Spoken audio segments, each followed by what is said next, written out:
Çok istediniz, çok ısrar ettiniz. Ben de sonunda sukulentlerime nasıl bakıyorum onu sizlere aktaracağım.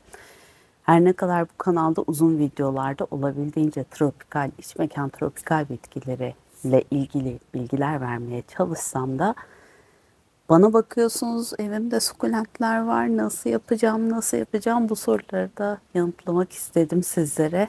Ama her şeyden önce eğer ilk defa geldiyseniz ben Ezgi, şu arkadaşlar Mia Hanım olur beraber iç mekan tropikal bitkilerine bakım sağlayıp onlarla ilgili sizlere bilgiler veriyoruz. Ama arada sırada sınırlarımızın dışına çıkıp başka konularla ilgili de konuşuyoruz. Bugün sizlerle beraber sukulentleri konuşacağız. Hadi başlayalım o zaman. Sukulent kelimesinin kökeni Latince succus kelimesinden gelir. Bu da yapraklarında, gövdelerinde su tutabilen bitkilere verilen isimlerdir. Aslında biz genelde sukulentleri hani bildiğimiz sukulentler olarak düşünüyoruz ama çok fazla bitkide bu sukulent özelliği mevcuttur. İç mekanda baktığımız peperonialar gibi bitkilerde de bu gövdede su tutabilme, yapraklarında su tutabilme ve ihtiyaçları doğrultusunda bu suyu gerekli zamanlarda kullanma özelliğine sahip bu bitkiler. Ana vatanları dünyada çok fazla yere yayılmış. Meksika'da, işte Güney Amerika'da bir sürü yerde bu sukulentler yaşayabiliyorlar ve genel olarak bulundukları ülkelerin, konumların özelliklerine baktığımızda çok fazla yoğun yağmur almayan bölgeler. Zaten bu yüzden evrimsel olarak hayatta kalmayı başarmışlar. Gövdelerinde su tutup su ihtiyaçlarına göre bunu karşılıyorlar.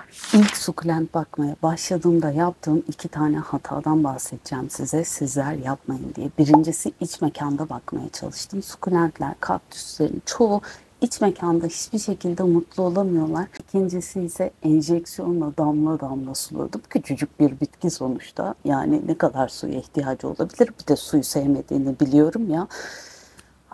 Hatalarımızla öğreniyoruz ne yazık ki ama doğru sulama nasıl yapılır? Şimdi ondan bahsedeceğim size. Öncelikle sukulentleri ne zaman sulamamız gerekiyor ondan bahsedelim. Bir sukulentin alt yapraklarını kontrol ettiğinizde parmağınızın arasında sıktığınızda eğer bir yumuşama varsa bu sukulentin sulama zamanı gelmiş demektir. Büyük sukulentleri bu kaplara koyarken yeterince su oluyor. Küçükler ise bu minik kapları kullanıyorum. Sulama yapmadan önce bu altında geçmiş olan, kurumuş olan yaprakları ya elinizle ya da bir cımbız yardımıyla bitkiye de çok fazla zarar vermeden kopartın. Bu tarz kuytu köşe yerlerde eğer çürüme olursa bu bitkiye zarar verir. Aynı zamanda bitki zararlarını da buraya davet edecektir. Hiç gerek yok. O yüzden kuruyan yaprakları temizliyoruz. Bir de aşırı keyifli. Eğer sukulentleri üstten sularsanız iç kısmında su damlaları kalacaktır ve bu da eğer hava çok sıcak değilse ve esinti yoksa yani hızlı bir buharlaşma olmuyorsa çürümeye sebebiyet verebilir. O yüzden alttan sulama yapın. Bitkinizi birkaç saatliğine olabildiğince toprağını ıslatacak, böyle güzelce ıslanacak ve kökleri suyu çekebilecek kadar su içerisinde bırakın. Şöyle düşünün, bunların olduğu doğal ortamlarda evet uzun süre yağmur vesaire yağış olmuyor ama yağdığında da şakır şakır yağıyor ve o sırada kökler hızlı bir şekilde o köklerine ulaşan suyu çekip yapraklarına götürüyorlar ve birkaç ay daha böyle rahat bir şekilde yaşayabilecek forma geliyorlar.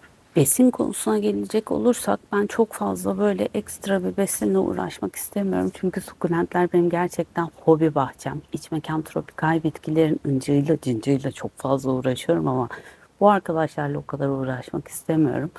Bu yüzden olabildiğince hani 3, 6, 9 aylık granül gübreler, bu boncuk boncuk gübreler görmüşsünüzdür. Topraklarına onlardan karıştırıyorum. Zaten aldığım yeni sukulentlerin topraklarında bu boncuklardan var.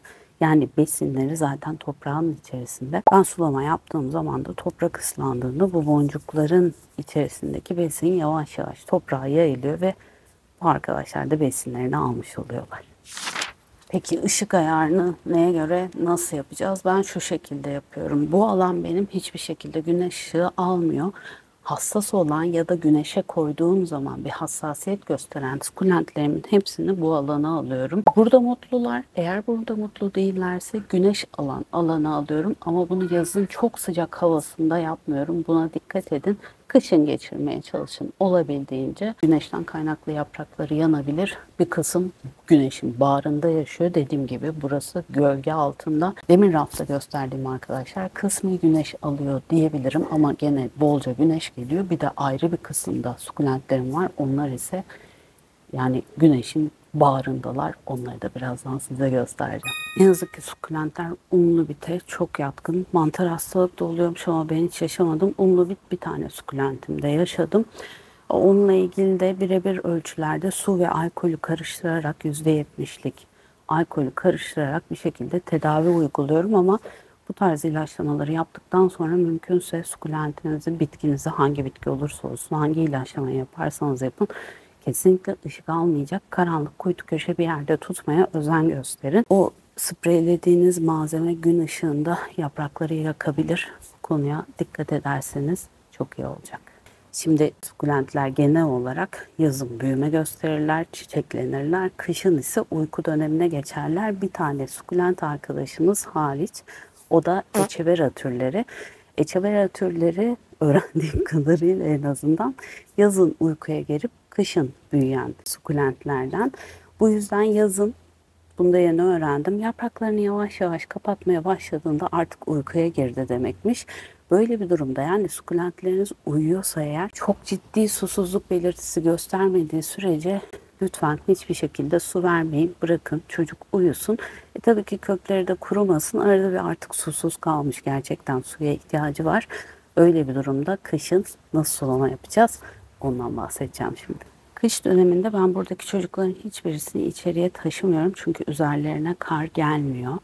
Ama zirai don olma olasılığı olan dönemlerde bunu zaten hani Google'dan araştırarak bakabilirsiniz. Havalar soğuk gidiyor, zirai don var mı diye 5 günlük hava haritasını zaten size söylüyorlar. Öyle günlerde üstüne bir poşet sererek ya da bir karton kutu geçirerek ya da saksıları geçirerek ya da evinizin içerisine taşıyarak bu arkadaşları soğuklardan koruyabilirsiniz. Ama hani tabii ki ben bu kadar sukulenti içeriye alamayacağım için bu kış mesela zirai don uyarısı evet aldık İstanbul'da ama ben içeri taşımadım. Çünkü şöyle düşünüyorum, hani yaşayacak olan, beni yormayacak olanlar burada yaşamaya, dışarıda yaşamaya devam etsin. Donu atlatamayacak olan arkadaşlar da ne yazık ki aramızdan ayrılabilirler. Ama sizin de bilginiz olsun, zirai don varsa buna dikkat. Havaların çok soğuk olduğu dönemlerde eğer sulama yapmanız gerekiyorsa sukulentlerinize içeriye alın, sulamasını yapın. Birkaç gün bekletin, sonrasında dışarı alın. Şimdi şöyle düşünün, hava çok soğuk. Evet, bu arkadaşlar güçlü.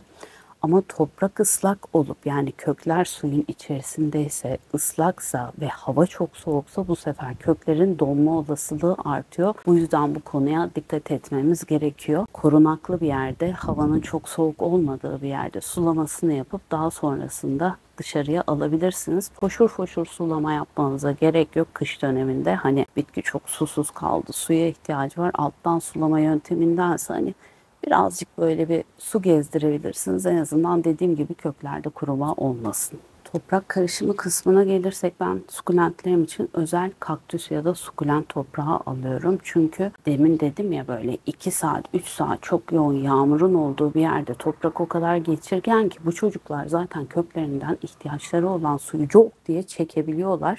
O yüzden böyle suyu çok fazla tutan bir toprak yapısına ihtiyacımız yok. Eğer siz yapmak istiyorsanız kumlar, çakıllar, çok az miktarda bir torfla böyle bir karışım yapabilirsiniz. Ama yani benim bulduğum en sağlıklı yöntem bu arkadaşlar için özel üretilmiş olan sukulent topraklarından, kaktüs topraklarından almak iş daha kolay oluyor. İçerisine de işte o granül gübrelerden eklemesini yaparsanız tamamdır. Bu arada bu çocuklar da sularını içtiler. Bu şekilde saksı altlarından güzelce suyun direne olduğundan emin olduktan sonra yerlerine koyabilirsiniz. Evet, bir de saksı büyütme işleminden bahsedelim. Şimdi yapraklarını temizlerken bu çocuğu gördüm. Örümcek git.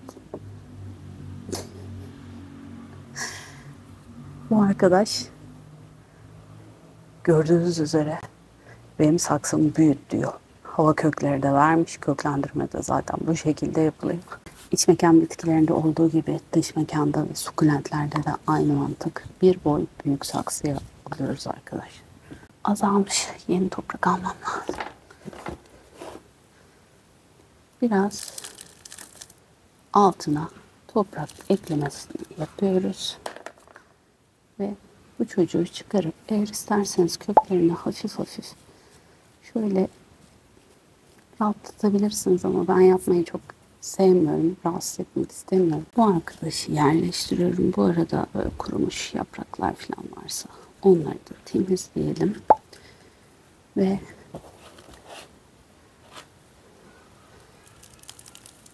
etrafını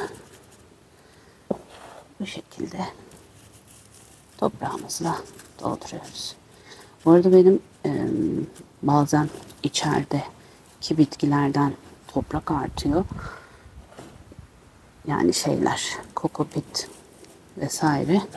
Onları da bu karışımın içerisine ilave ediyorum ama sukulent toprağıyla da güzel bir şekilde karıştırıyorum tabii ki. Hava köklerimiz olabildiğince böyle dışarıda kalmazsa iyi olur. Bu tarz saksı değişimlerinde normalde ablalarım, sukulent bakanlar birkaç gün sulama yapılmasını tavsiye etmiyor. O yüzden bu arkadaşı masa üstünde tutacağım. Toprağına alıştıktan sonra sulamasını gene alttan yapacağım. Küçük bir sukulent turu atalım mı sizlerle beraber? Bu arada da minik minik belki aklıma gelirse bilgiler veririm. Evet, burada kaktüslerim var. Ne yazık ki çok seven olduğunu biliyorum ama ben kaktüs arkadaşları sevemedim canlar. Bunların bakımlarına çok fazla girmek istemiyorum o yüzden. Alt kata geçiyoruz. Burası ortaya karışık rafı diyebilirim. Sedumlar, eçeveralar, işte adını bilmediğim değişik bir sürü şey burada var.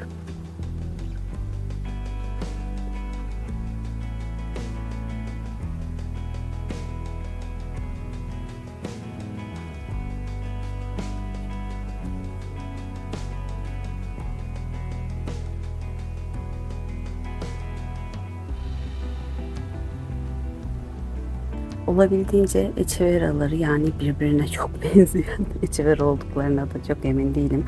Arkadaşları bu rafa aldım. Gördüğünüz gibi susuzluk belirtisi. Bunların da sulamasını bugün halledeyim. Şuna bakar mısınız? Bana su ver, bana su ver diyor. Aha. Bir tane çocuğumuz raftan aşağıya gitti. Arkadaşı da sulayalım sonrasında. Çiçeklerimi çok seviyorum ama kesinlikle tatlılığına bakın.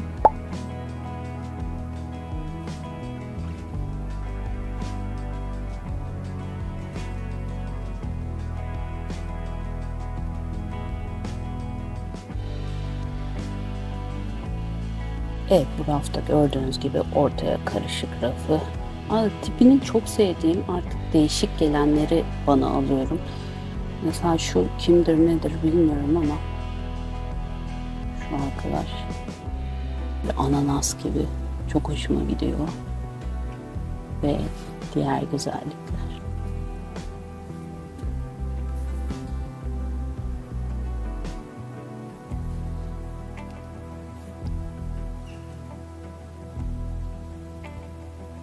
Ve bir alt kata geçersek işte burada da arniyumlar. Bu arkadaşı da sulamam gerekiyor.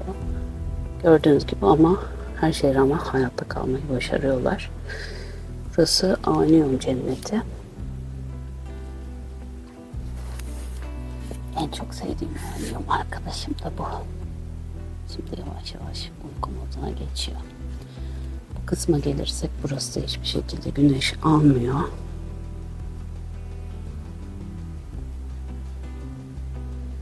Rafları elimden geldiğince bu şekilde doldurmaya çalışıyorum.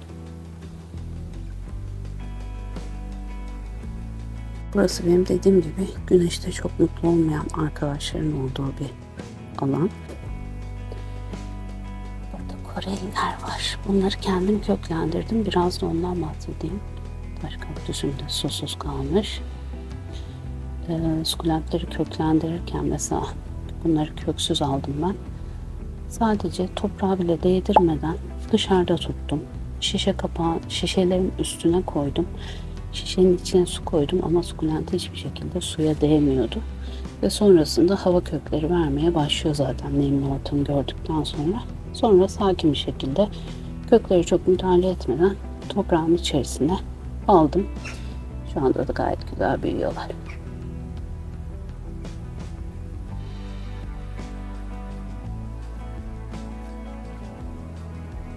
Bunların isim anası benim sulu sukullar. Diğerlerini de göstereyim.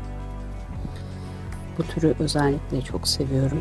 Hiçbir şekilde güneş sevmiyor. Haberiniz olsun. İlk aldıklarımı güneşe koymuştum. Sonrasında ne yazık ki tabii ki yandılar. O çiçeklerin güzelliğine bakar mısınız? Bunlar böyle masamda yaşıyorlar.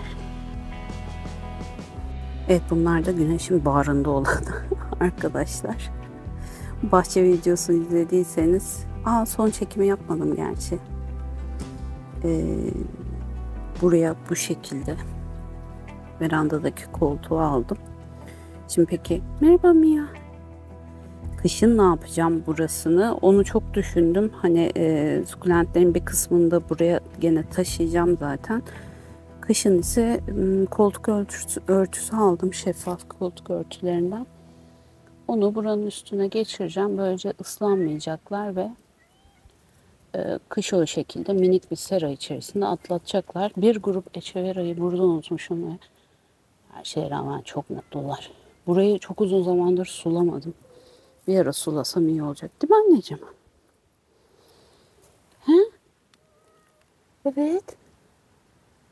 Evet, yani dediğim gibi çok fazla ekstrem önem vermiyorum. Ben kafamı dinlemek istediğim zaman, her şeyden uzaklaşmak istediğim zaman, bir şey düşünmemek istediğim zaman verandaya çıkıyorum ve minnoş sukulentlerimle ilgileniyorum. Sulamalarını yapıyorum, yeni çiçeklerine bakıyorum, yeni tomurcuklarına bakıyorum. Anlatmadığım bir şey kaldı mı bilmiyorum ama küçük de olsa bir yeni bakmaya başlayanlar için tüyolar verdiğimi düşünüyorum. Zira ben de kendime yeni başlamış olarak addediyorum. 2 senedir falan bu koleksiyonu büyütüyorum. Yani çok eski sukulentçi olduğum söylenemez. Umarım ki faydası olmuştur. Bir sonraki hafta görüşmek üzere. Kendinize çok iyi bakın.